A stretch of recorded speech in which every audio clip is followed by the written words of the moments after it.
Ang pagbabalik sa ating munting channel mga idol, panibagong araw, panibagong pamana na naman tayo. Ito yung last na pamana natin dito sa Giwan Eastern Samar, kasi pagkatapos nito agad na tayo na umuwi pabalik sa DB Novo Island. Gawa ng kumalma na yung amihan, kaya balikan natin yung mga spot natin dun sa isla ng DB Novo. At ito yung mga nahuli natin sa huling pamana natin dito sa Giwan Eastern Samar.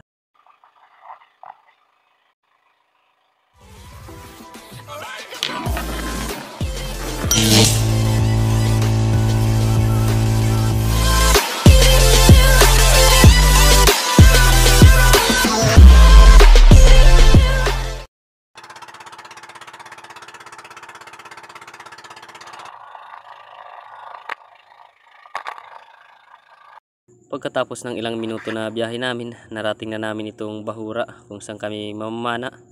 Kasama natin yung mga espiro ng Baras, Giwan Eastern Samar. Bali, dito na tayo magsimula mag-dive, kaya abang-abangan lang natin kung ano yung mahuli natin na isda. Pakababa natin, agad natin na nire-reload yung ating pana para sakali na makakita tayo ng isda, pwede na tayong pumana.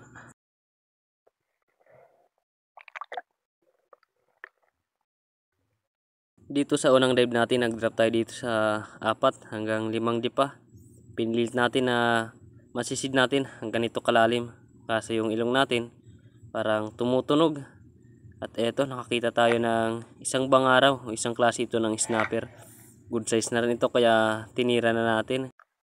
Pagkatapos sa dive natin ito, lumipat kami ng spot gawa ng medyo malalim. Kaya naman natin, kaso yung ilong natin dumudugo pag nagre-resurface tayo. Gawa ng may sipon pa ako, dumudugo pa talaga yung ilong natin pag nagre-resurface tayo, kaya hindi na natin pinilit, baka lumala at hindi tuloy tayo makasisid. Kaya lumipat na lang kami ng spot pagkatapos dito.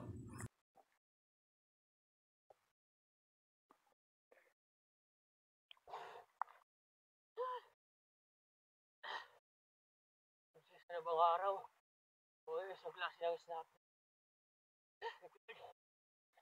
At dito mga idol, nakalipat na kami ng spot. Ito talaga yung spot na napakababaw lang. At dito nakakita tayo ng 2 piraso na coral trout. Good size nito. At ito na sana yung papanain natin. Kaso may biglang sumalubong sa atin na isda na hindi natin akalain na makakakita tayo sa ganito kababaw na spot. May biglaan na lumapit sa atin na 2 barakuda.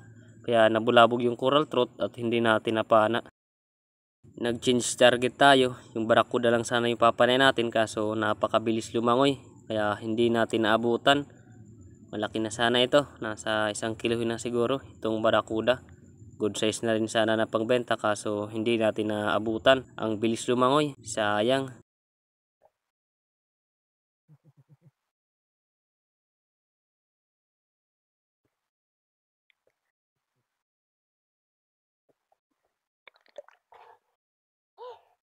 Dito mga idol, nakapana tayo ng balo o needlefish, kaso di natin ito na kuna ng video sa ating pagtira. Biglaan kasi ito na lumapit sa atin, kaya tinira lang natin para sigurado na mahuli natin ito. Safety first lang tayo mga idol. Hinipit muna natin ito ng ating pana para hindi ito makakagat.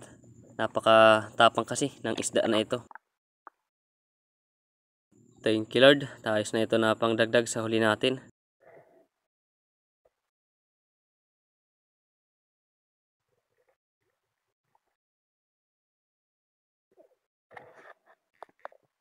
Sa dive natin ito, dito lang tayo sa mababaw, nasa 1 dipa lang ang lalim ng spot na ito.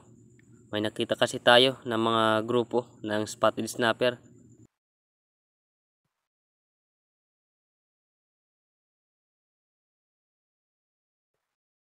Napakadami talaga nila mga idol, kaso lang mabibilis lumangoy, kaya hindi tayo makapurma kaagad. At ito, nakakita na tayo ng papanain natin, kaya tinaimingan lang natin ito nang duman sa harapan natin. Agad na natin ito na tinira. Napakalapit na rin ito ng tirahin natin. Thank you Lord, at tinamaan natin itong spotted snapper. Hindi pa naman kalakihan, pero ayos na ito na pangdagdag sa huli natin. Hindi naman natin ito sasayangin. Thank you Lord.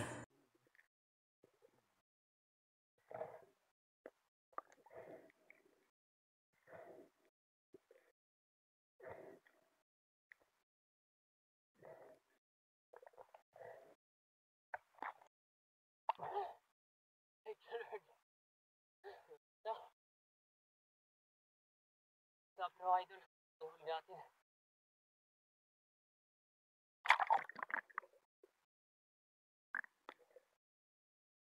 Sa dive natin ito may lumapit sa atin na isang pakul o triggerfish. Good size na rin ito kaya ito na yung tinira natin. Thank you Lord. Tinamaan natin itong pakul o triggerfish. Ayos na rin ito na pang ihaw. Pwede rin natin itong ibenta.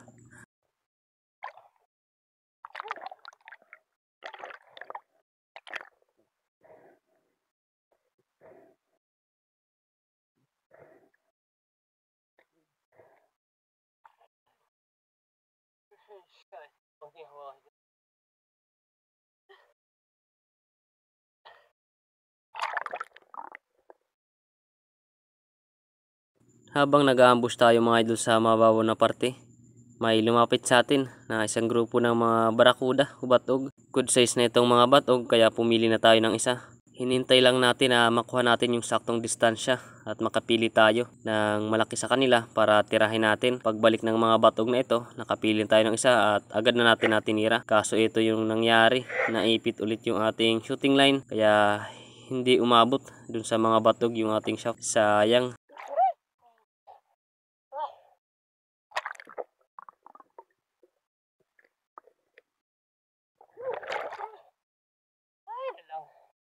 Pagkatapos natin pumana sa mga batog at hindi tayo nakahuli, dumistansya muna tayo sa spot. Binalikan na lang natin ito pagkatapos ng ilang minuto. Kaya agad na tayo na pumesto para mag-ambush, baka bumalik itong mga barakuda o batog. Pagkapwesto natin mga idol, hindi naman tayo nagkamali. Agad naman ito na nagpakita, itong grupo ng mga batog o barakuda. Kaso lang hindi tayo makapili ng malaki sa kanila at lumayo ito. Hinintay na natin na bumalik para pumana lang tayo. Tumira ng isa kahit hindi gaano kalakihan para sigurado na makakakuha tayo.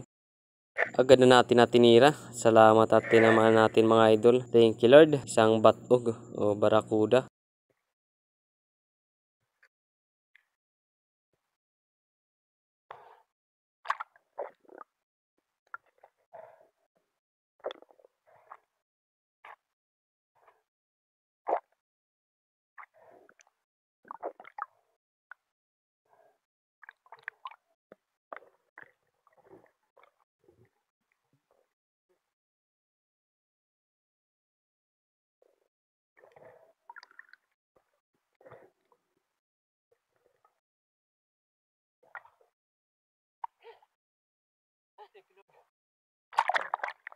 Nakahuli tayo barakuda. Salamat.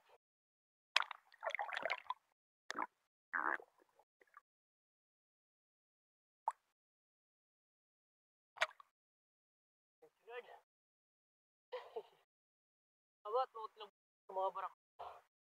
Balik pa natin baka tayo ng isa.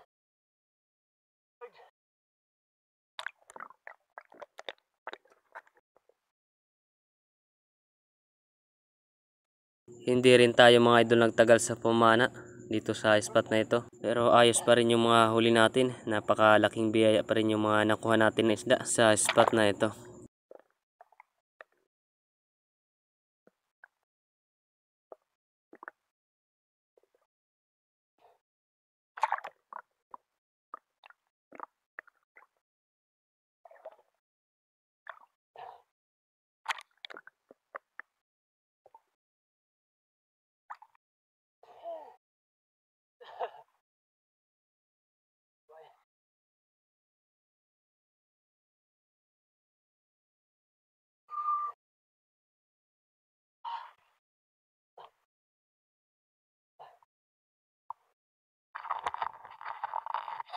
Bali ito lahat mga idol mga nahuli natin na isda. May tatlong barakuda tayo o batong, isang balo, isang spotted snapper at isang bangaraw at triggerfish. Ayos na rin yung mga huli natin. Bali bawal lang tayo sa susunod na pagdayo natin dito sa Giwan Eastern Samar. Shout out sa lahat ng mga nakasama natin, kay Bro Bon, kay Batang Spiro, at sa lahat ng mga Spiro dito sa Giwan Eastern Samar. Dive ship sa ating lahat mga idol. Kaya abang-abang lang tayo kung ilan yung kinita natin. A few moments later. So yan mga idol, bali ito lahat yung kinita natin sa pamana natin dito sa Giwan Eastern Samar. Ayos na, malaking blessing na mga idol. May kinita tayo na 750. At maraming salamat Bro Bon, kasi si Bro Bon na yung gumawa ng paraan para maibenta yung mga huli natin na isda. Kaya maraming salamat talaga bro. Kaya ito na. Thank you Lord, at malaking blessing na ito mga idol. Para sa pang araw-araw natin na pangailangan, makabili rin tayo ng ilang kilo ng bigas at pangkonsumo sa bahay. Kaya napakalaking biyaya na mga idol. Bali yan, tabi lang tayo mga idol sa susunod na upload natin na video. Kaya shoutout na lang sa lahat ng mga viewers natin at sa mga solid subscriber at sa mga nakakasama natin. Shoutout sa inyong lahat. Kaya antabi lang tayo mga idol. Bye bye.